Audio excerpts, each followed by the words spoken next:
Welcome back to another Coffee Time episode. And we're going to do Matt's favorite movie segment. We got into an argument, that's totally what I called it. Okay, you changed it. Yesterday was Matt's favorite movies. Okay, we're getting off topic. Anyway. I showed him Children of Men. Which is a movie I saw for the first time last year in a film class. And this movie blew me away. This movie is absolutely stunning. The acting is so great. This is such an interesting story that I don't want to get too much into, really, because I love people experiencing it for the first time. The cinematography in this movie is just, it's out of this world. It's probably my favorite shot movie. I love the shaky cam, long takes. It just makes you think, it puts you in there. Yeah. And oh my God, this movie is one of the scariest movies I've ever seen. This movie freaks me out. I watch this movie and like that bus scene. Oh my God, yeah. The bus scene where Kay's like nanny gets taken. Yep.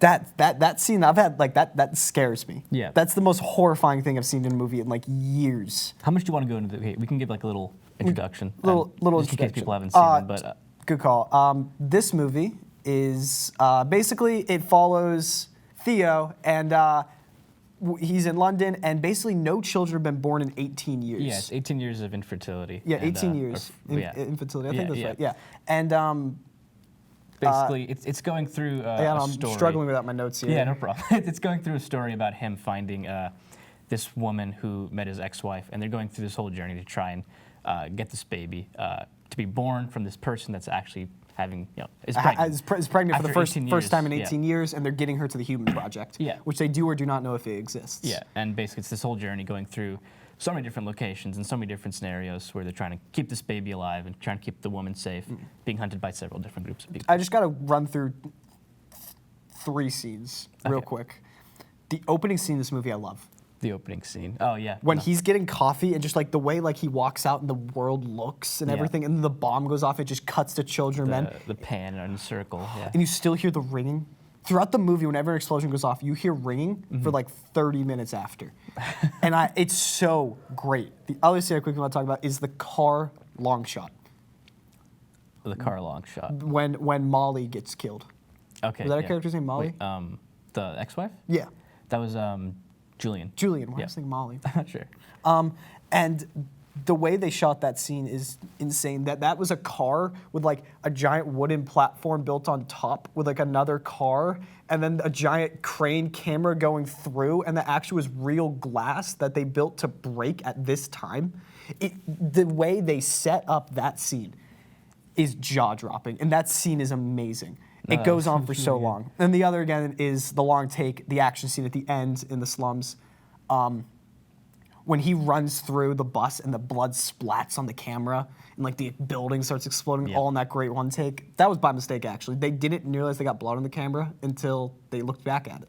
Wow. They were like, oh, I kind of like that. Yeah, I mean, it worked out. I liked it. That take was so long. Again, don't quote me because I think I'm wrong. But I remember hearing I think that's the actual longest take in a movie without a CGI cut somewhere hidden. Yeah. I don't think I'm right. I feel like there's definitely one longer that I don't know about. And definitely that has some kind of impressiveness to it, to be able to have that and still have it be, because that was a super cool shot in itself. Like, you really felt like you were kind of like following along this group in the back. The one other thing I want to ask, then, because I want to hear what you really thought about this movie. Okay. What does this movie remind you of? Last of Us. Right? Yeah. Right? They definitely watched this and then went, oh, let's make The Last of Us. Yeah, no, it was, as soon as they said we got to escort a girl, I was like, oh, wow, it's kind of like Ellie and Joel. I knew it. All right. But what did you think of this movie? I really liked it. I wouldn't put it in my top 7 or anything like that. But it's not mine either. But it's just a very good movie. Yeah, I definitely think this is super noteworthy for a lot of its things. And I think my favorite part of this movie, again, kind of visually, was it's like world building. Like, looking at the background, there was so much detail and everything. The production design of this movie, the set, crazy. Everything looks scary real. For sure. Like scary. Yeah. Like I'm horrified because that looks like it's happening right now. Yeah. Oh God. Like, everything was so, they took inspiration from history, like the caged immigrants and everything like that going on. There were so many things that just felt like they could really happen. And there was so much detail to the background that it was so hard to like you'd have to watch it again to really like take everything in and just I want screenshots of everything because it was so cool to look at. The movie is just beautiful. And that's what really made me initially go in like, wow, this is already impressing me, was the visuals of the background. And that started with the coffee scene where it was kind of panning around. It's the first scene's a long take. Then it follows him out the door, and you just see that world for the first time, and you're like, oh my god. Yeah, the camera was. I'm not the biggest fan of shaky cam. I love like really still, like pristine shots. But the way this did it was really interesting because it did feel like I was kind of like following along this group of people as like especially my the action scenes. It feels like you're right there. Oh my god, I could talk about the cinematography. The action scenes did a good job. It's crazy to me. Yeah, it's crazy how they did that. The one thing that I wasn't the biggest fan of was not a lot of the characters were likable for me. Even like the villains. I think my favorite character is probably I can't remember, the guy with the dreads whose cousin was killed. Oh yeah. Yeah, because I don't know, he was kind of interesting to watch. I like Theo. Theo was super cool. Key was all right, but I don't know. A lot of the characters just felt kind of like flat, and I really didn't like Julian because the romance seemed a little forced to me. But I'm glad. Yeah, there was that weird scene where they're walking, and they're like, what does this mean for us at the end? I don't know. Then they just kiss, and they walk away, you're like, what? And I'm like, am I supposed to be caring about this character Is this yet? weird?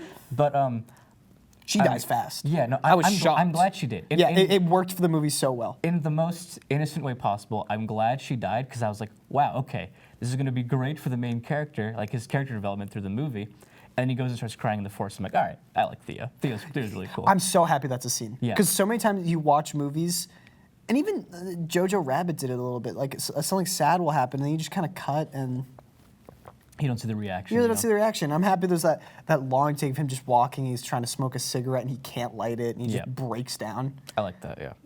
Oh my god, and he does such a good job acting. Yeah. I really haven't seen him in much else, which is kind of shocking because I would imagine a performance like that would launch that guy's career, or maybe that was the tail end of it. Again, I don't really know much about him. Yeah, what I liked about Theo too is he was such like the cliche, like off-duty, hard-boiled kind of cop thing. Like there was a quote where it was like, about his hangover. He's like, at least I can feel something with a hangover. Yeah, like right. That's so off-duty cop, you know. Michael Caine in this movie's great. He is, Jasper. Yeah. You don't expect him to play this kind of role. Yeah. But the scene when they're smoking pot, he's like, cough, strawberries. Strawberries. Yeah, no, he was really interesting. I kind of knew he'd be killed off. Yeah, you can kind of see it coming. Yeah, but okay, his death though was something that I was really confused and didn't really like because he kind of just kept saying "pull my finger." I'm like, yeah, okay, that kind of fits his character, but I don't really see him doing that right before he dies unless he's like stoned off his mind right now. Oh, he was. I remember he pulled out that box. I thought that was poison for him to kill his wife And his dog. And I would imagine he took it earlier. Oh, wait. Okay, so he took poison and then got shot.